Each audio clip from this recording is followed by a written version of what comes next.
This is the most intense one now. Comment whatever you think about all of this. Without wasting time, let's go down deep into this. This video is only for Christians.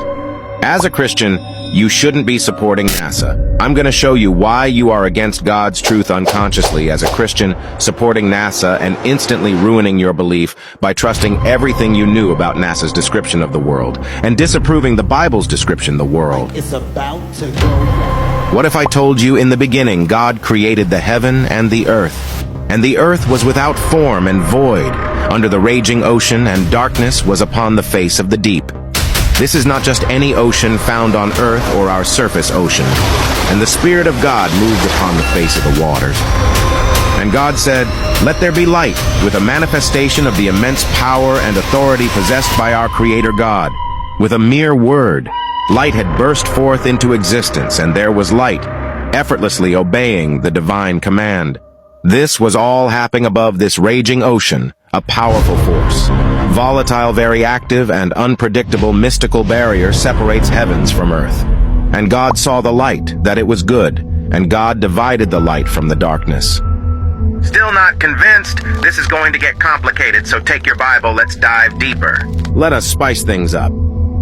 And God called the light day, and the darkness he called night. Now let us not get this twisted. Those are the names from our first of the existence of light and darkness in our universe before the sun will be created. This was all happening above this raging ocean that covered everything. And the evening and the morning were the first day. This is not to get confused. God is yet to create the sun and the moon to be in motion or otherwise rotation underneath the firmament. Another word, a dome.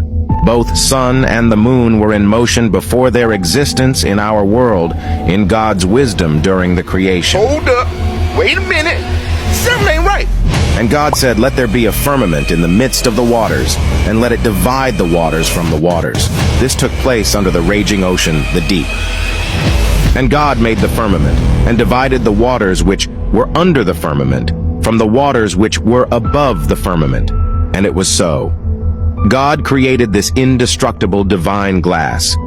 Since NASA always sends rockets that hit the firmament, the divine glass, and explodes to crack it after so many failed attempts.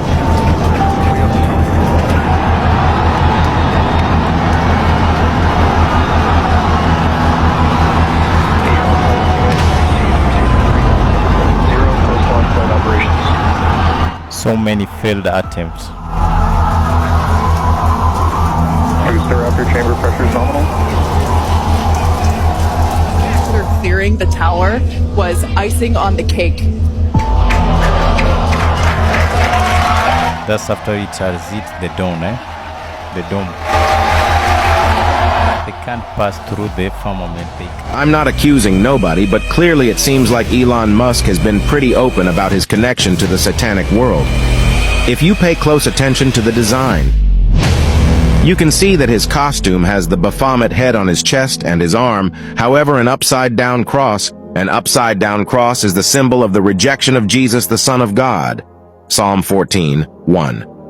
The Bible tells us that the fool says in his heart, "There is no God." And God called the firmament heaven. In other Bible translation, he named the firmament sky. If one can looks at the firmament, and the evening and the morning were the second day, before the sun and moon existed.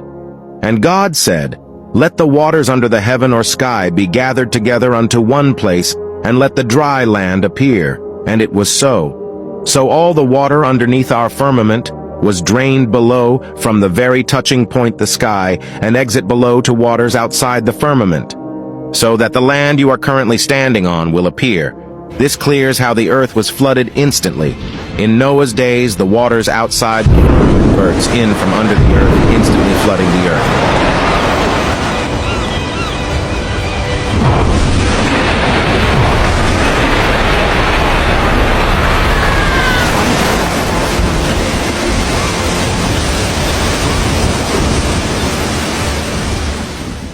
Don't take this great dome lightly. It's bigger than you think. It would theoretically just take about 45 hours for a standard passenger aircraft to fly across the Earth's surface edge to edge. That's 2 days of flight straight up. Period. And God called the dry land Earth. And the gathering together of the waters called he seas. And God saw that it was good. And God said, Let the earth bring forth grass, the herb yielding seed, and the fruit tree yielding fruit after his kind, whose seed is in itself upon the earth. And it was so. And God said, Let there be lights in the firmament of the heaven to divide the day from the night. And let them be for signs, and for seasons, and for days and years. And let them be for lights in the firmament of the heaven to give light upon the earth. And it was so. All this happened before the sun came to existence and gave light. So it was dark. And God made two great lights, the greater light to rule the day, and the lesser light to rule the night. He made the stars also. And God set them in the firmament of the heaven to give light upon the earth, and to rule over the day and over the night, and to divide the light from the darkness. And God saw that it was good. You've heard, guys, you've heard about this, the firmament thing, the dome. This thing, we have proofs, we've been putting, we've been posting, but wherever we've been deceived in the schools is what have been stuck here because we used money. They paid our school fees, they paid everything so that we get these lies onto our heads. Let's listen. One more thing this half hour. There is a rare phenomenon happening right now across the globe. As of about 3 minutes ago, 7:15 Eastern Time, 99% of the entire world's population is facing the sun. That means we're all experiencing some degree of sunlight at the exact same time, either full daylight or for a lot of other folks, twilight. If you look at the map right there, just the Pacific Islands and Australia, the Australian region, are fully in the dark. 99% of the world. And California. Poor California. Yes. You know what, though? What a cool The rest of the verse continues quite easy for everyone to follow. I'm hoping most all your questions I answered. Do you approve this or not? Comment down below. This is Thando Naz. Follow for more value. Yo, we have reached onto the end of part 2. Now we're going to the part 3, but before, please like, subscribe, don't forget to share this video, and have a peace time.